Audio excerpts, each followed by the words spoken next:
Something I'm very proud of is getting out there and starting an agency, because I didn't like the way everybody else was doing it. And I just decided to do it all on my own and hire people to help me. So that is something, absolutely the best thing, the best decision I've ever made in my life. I wish I would have done it 5 years ago. I have been entrepreneurial my entire life. So what was I thinking? Why didn't I do this earlier? Well, I didn't think I could, or I didn't think that it was an option for me for whatever reason. I do not know why I didn't think it was an option. I looked at the people that I worked for as agency owners, and I even worked for several small agencies, and I liked working for small agencies. But I just, for some reason, thought that something subconscious in my head said that I'm not an agency owner. I can't be an agency owner. I think because I thought I was too young and I'm a female, and agency owners are 55-year-old men, right? Or men, or a group of men or something. I had something in my head. I don't think it was a conscious decision that I thought that. It was more of on the subconscious level, if that makes sense. It was some deep-seated belief that I had that it wasn't for me for whatever reason. And because of that, I just never took action for starting my own insurance business. And since a series of events happened, I was put into a situation where it was really one of the only options that I had at the time, or to continue down in a way that I didn't want to continue taking certain actions that I didn't want to keep taking, or completely flip everything upside down and start over with an agency of my own. And I'd also helped build I watched an agency grow from $500,000 to like $20 million over a 14-year period. And I was the first employee. I've watched other great entrepreneurs do this before. I watched them build it. I was a part of building it. So why wouldn't I throw my hat in the ring and get my own thing going, right? I've had amazing mentors. I've worked around great operators, great CEOs, great CFOs, great HR people. I've learned so much over the last 20 years in my Big Curl career. And why wouldn't I think that I am any better? Why would I think I'm not good enough to do what these other people have done? I think a lot of it comes down to self-belief, belief systems, the way we think about ourselves. The hardest person to have a relationship in this world with is ourselves. And I have certainly struggled with a relationship with myself for years, ever since I can remember. And I feel as though recently that I have overcome quite a bit and have improved the relationship with myself. I have improved how I talk to myself, what I expect of myself. I have higher expectations of myself. And I also am not as hard on myself. I understand when I'm not able to do something. I wouldn't say I don't beat myself up at all, but I am trying to talk to myself in a way that I would talk to my best friend. If you think about how you talk to yourself day in and day out, I know I was there, and I know a lot of other people, you can hear it. They say it out loud to themselves when they mess up on something. You go, oh, that was so stupid. Why are you such an idiot? Why did you do that? And they're talking to themselves. And I'm like, okay, I know that if one of my friends said, why are you such an idiot? Why did you do that? I probably wouldn't be friends with that person anymore. But we talk to ourselves that way. I mean, I don't know about you, but that hit me when I really thought about how I would talk to my best friend, and if I would talk to my best friend the way I talk to myself. And the answer was no, absolutely not. And would she even still be my friend if I did talk to her this way? Probably not. Probably not. Probably wouldn't be my friend. So trying to be your own best friend and be compassionate. Now that doesn't mean just let yourself go and watch Netflix all day and just be easy on yourself. You don't have to be easy on yourself. You can have high expectations of yourself and want to do a lot in this life and still do a lot in this life and not have to beat yourself up and talk and abuse yourself. You don't have to abuse yourself to make yourself do something or to talk yourself or trick yourself into doing something. Fitness and health really taught me a lot about behavior change.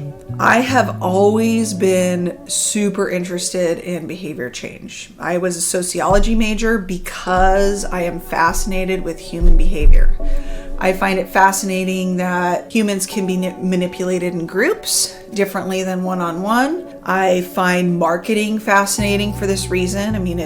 Marketing is an attempt at behavior change. A marketer is trying to change your behavior to buy their product versus someone else's product. Same with sales. That's a behavior change. Health, getting healthier and dieting is behavior change. Exercise is behavior change. If you want to change your body and the way your body looks or your health, you have to figure out behavior change. How do you change your own behavior? So many people do not know how to change their behavior. It is incredible. I was a health coach for a while as a side hustle, and I learned a lot in working with people one-on-one. And I did it to myself first. I wasn't just all of a sudden out there and coaching people. And I didn't take a certification. I didn't apply for a job to be a coach or anything like that. People just found me. I'd quit smoking, which was a huge behavior change. I learned a ton about myself. Quitting smoking and how to stop doing something is different than starting to do something. Eliminating a behavior versus adding a behavior is different. And quitting smoking was one of the hardest things I ever did. And it took a lot of practice. I called it practice. Every time I would quit, I was practicing quitting. I had to get to the point where I said to myself, I don't know if I'm never going to smoke again. All I know is that I need to practice not smoking as much as I can in a day, every day.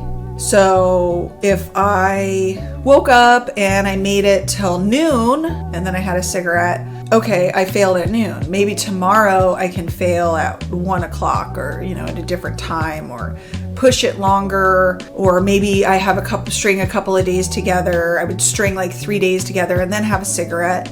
Well, when I would do that, when I would fail after 3 days of not smoking and then having a cigarette, you feel not so good, because after about 3 days is when your body really starts letting go of the toxins, and you hit a point where cigarettes reduce your energy levels and you get really, really tired. So when you are addicted to cigarettes, if you don't have a cigarette, you don't have that stimulant, you'll start getting tired. So the first couple of days you might be down, you might be tired. Once you get through that nicotine detox period of, I think it's about 3 days, and then you have a cigarette again, the toxins in the cigarette make you more tired.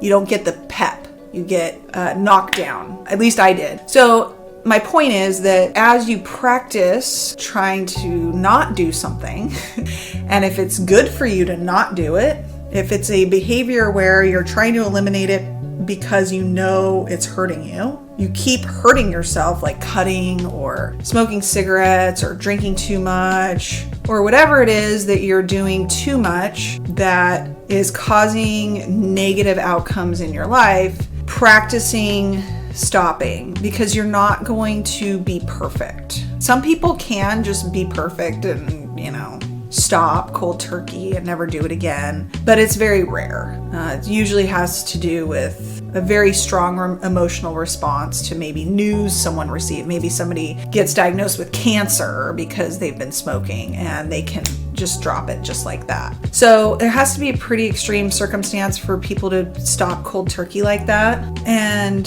through all of that, my point is that I have really learned a lot about myself and behavior change.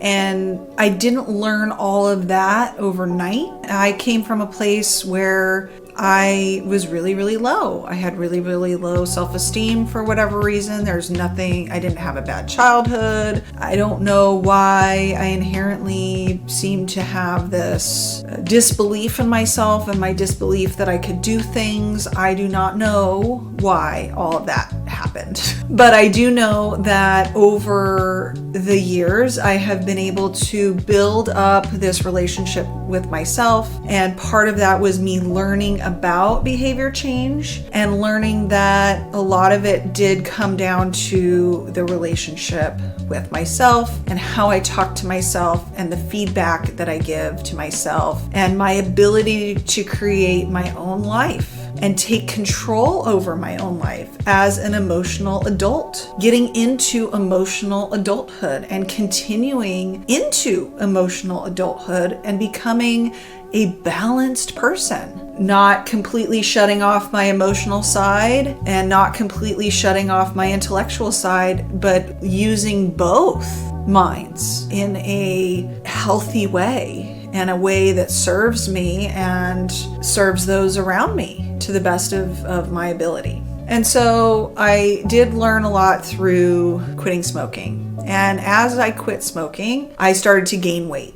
One of the things that happens when you quit smoking is it is a stimulant. And when you take stimulants away, like coffee or crack cocaine or nicotine, or if you're on a mental health medications, sometimes can be stimulants. If you take those away, like ADHD medication can be a stimulant. Sometimes when people reduce those, they gain weight. There's lots of reasons why people go through this process, but mine was because I quit smoking. I gained quite a bit and I felt very out of control. It was the first time in my life that I felt out of control with my weight, and it just kept coming. So in the past, I had maybe done a couple of push-ups and ran a mile here and there, and I would lose weight or go on a diet. And those strategies were no longer working for me.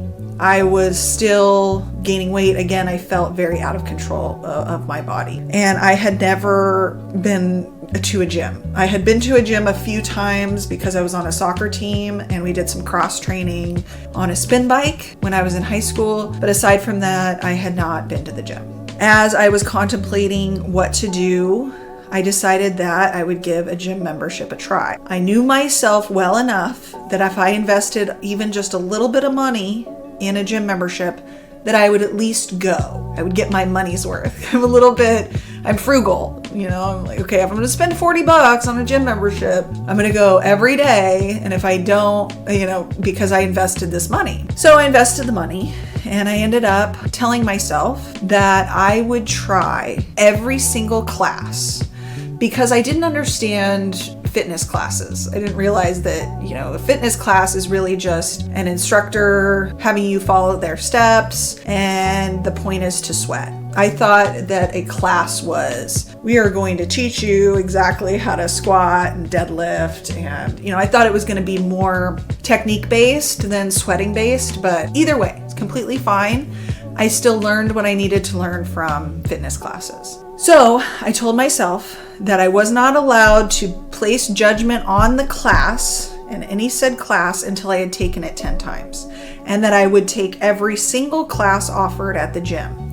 So I took step, I took spin, I took Zumba, I took every single thing except silver sneakers because silver sneakers, I wasn't qualified for silver sneakers. And I tried them all 10 times. And by doing that, I found the classes that I most liked. And the classes that I ended up liking the most were body pump, spin, and Zumba. I think those were really the ones that I honed in on. And I got to the point where I was doing them, about an hour a day of fitness classes on a regular basis. And I did that for about a year. Next thing I know, I was getting compliments on my body. And there was a point where I stopped trying to lose weight and I was more focused on doing a good job in the class. I just wanted to eat in a way where I felt good in class and that I was able to be the best in the class. And so at some point, my brain switched from weight loss and focusing on my body in a way that was aesthetic to focusing on my body in a way that was performance-based. And I also noticed that my brain worked better. I was able to make better, clearer decisions. My brain was clearer, like just everything was better. I was sleeping better. I felt better.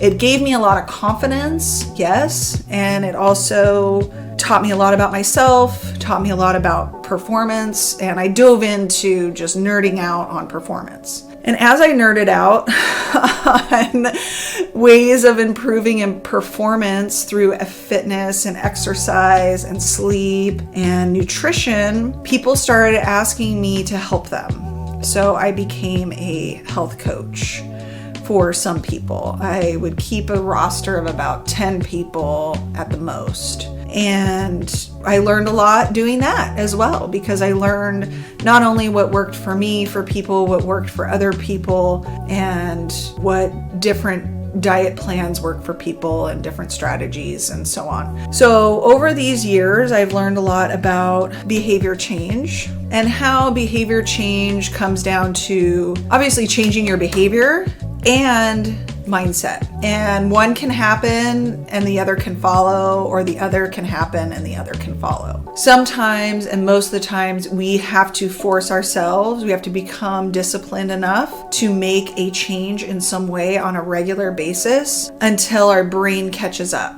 Because our brains do not like change. Our brains like to have Groundhog's Day every day. The more predictability we have, the safer our brains feel. And this is because of evolution. As we lived in a cave and evolved as cave people or cavemen, whatever you want to call it, the safest thing to do was what was predictable. Sleep in the same spot. Make sure you know where your water is. If you go to the same location, you know you're not going to get sick because you had it yesterday. And eat these berries, not those berries. And, the consistency helped us survive. It was a survival mechanism for our brain to protect ourselves. And today, not so much. We have most of our needs met. We have too much food. We have comfortable beds. We have reliable cars and reliable transportation and a roof over our head, most of us. I mean, if we're in the Western world, I'm talking to, people in America. So today we have relatively consistent lives and we're fed and we have a place to sleep. But because of that, our brains tell us just stay in the cave and stay in a consistent, predictable pattern. And every time we step out of that pattern and get out of our comfort zone, we feel scared or we feel a negative emotion. And in today's society, I believe that we are told that negative emotions are bad and that you shouldn't ever be sad, or you should never be depressed, you should never be uncomfortable. And if you feel those things, then, you should take a pill or something, or, there's something wrong with you and run the other way, just be happy. In order to be growing and changing, most people will feel some anxiety and most people will feel some sort of a sadness or negative emotion because of the change. Because their brain is telling them that this is dangerous, this is scary, you shouldn't be doing this. Why don't you just go back to what you know? Just go back to what you know. And then you can be happy or content or comfortable. So part of this has been, for me, learning how to enjoy hard work, learning how to enjoy being uncomfortable, and learning how in exercise, enjoy some pain. Which sounds crazy to people that have not programmed their brains this way, but I enjoy being sore. If I'm not sore after a couple of workouts, sometimes I think something's wrong, and I know that you don't need to be sore to have a good workout. I know that, but I still enjoy it. I still enjoy walking around and just, I feel my quads or my glutes or my hammies or my shoulders are sore. You just feel like, I did something, change is happening, my muscles are growing. And I think we can do the same with business, where if everything's going perfectly smooth and we don't have any extra trainings to do with our employees, or if there's nothing wrong in our business, then maybe we're not growing enough, or we're not changing fast enough, or we're missing something, or there's always signs and symptoms in our lives that we can look to improve. And I think some of that has to do with self-reflection, asking those questions every day. And so one of the most recent practices I have done is every morning I get up, I look at my calendar, and I write. Journal, and I ask myself how I feel today. I do kind of like a thought download and a feelings inventory, ask myself why I feel that way, and then look at the objectives of the day and talk to myself about how we're going to design our day, or if we're going to change our design, because I usually have a loose design for the day, but sometimes in the morning I do allow myself to change certain things, not everything, but a couple of little things. So I've just been getting up every morning, doing a journal, looking at my day, and deciding exactly what I'm going to do and how I'm going to design and finish off the design of that day. Because I usually do have some structure for every single day and items already planned, and there's non-negotiables in that. But there are some negotiables like food and exercise time. And I do have a couple of things that I do allow myself to move around depending on certain factors if things have changed. So I allow myself that time in the morning to really think about and plan my day and be intentional with my day, and then also extend that out to the rest of the week and see if there's any changes that I need to make to the entire week if my day has changed for whatever reason. And a lot of that has to do with, again, the relationship with ourselves. So all of this that I've talked about has to do with the progression of the relationship with myself that I've had from the way I had to think about myself and treat myself when I was quitting smoking, to the way I had to talk to myself and treat myself when I was improving my fitness and my health, to the way that I have talked to myself and treated myself in starting a business.